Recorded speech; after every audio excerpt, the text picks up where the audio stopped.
قل هو اللہ احد اللہ الصمد لم یلد ولم یولد ولم یکن لہ کفوا احد. کہہ دو، اعلان کر دو اے محمد صلی اللہ علیہ وسلم، اللہ اکیلا ہے. احد، اللہ ایک نہیں، ایک تو واحد سے کا ترجمہ ہوگا، اللہ واحد. احد، اکیلا، تنہا، کوئی اس کا ساجی نہیں ہے.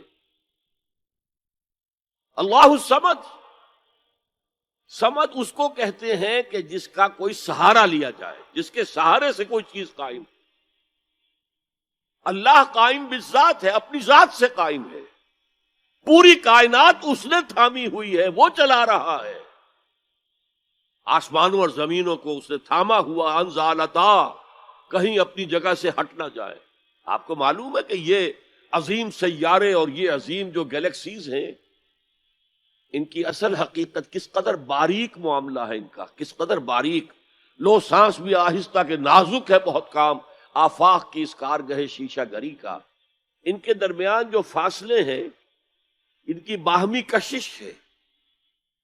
اس کو ایک کشش ادھر سے کھینچ رہی ہے، ایک کشش ادھر سے کھینچ رہی ہے، تو یہ اپنی جگہ پر قائم ہے.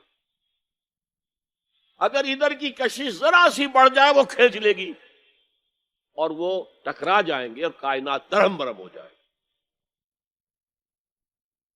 یہ تو توازن ہے. اسی کو کہا ہے سورہ رحمان میں وَوَضَعَ الْمِيزَانَ. لوگوں نے سمجھا میزان سے مراد یہ زمین کی جو میزان جس میں ہم تولتے نہیں. وَالسَّمَاءَ رَفَعَهَا وَوَضَعَ الْمِيزَانَ، یہ سما سے متعلق ہے.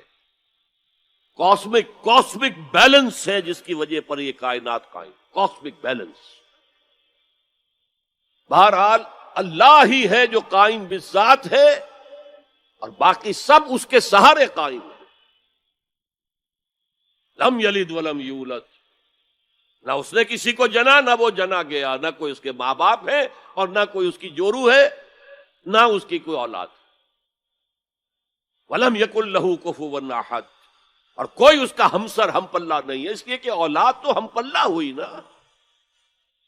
میں نے آپ کو بتا دیا ہے، برہمن کا بیٹا تو برہمن ہی ہوگا، راجپوت کا بیٹا راجپوت ہوگا، سید زادہ سیدی ہوگا نا. تو یہ اصل میں شرک فی الذات کی نفی پر یہ سورہ مبارکہ اتنی جامع ہے کہ اسے حضور صلی اللہ علیہ وسلم نے سنو سے قرآن، تہائی قرآن کے مساوی ہے. اس لیے کہ ہمارے ایمانیات ثلاثہ ہی ہیں نا، 3 ایمانیات ہیں.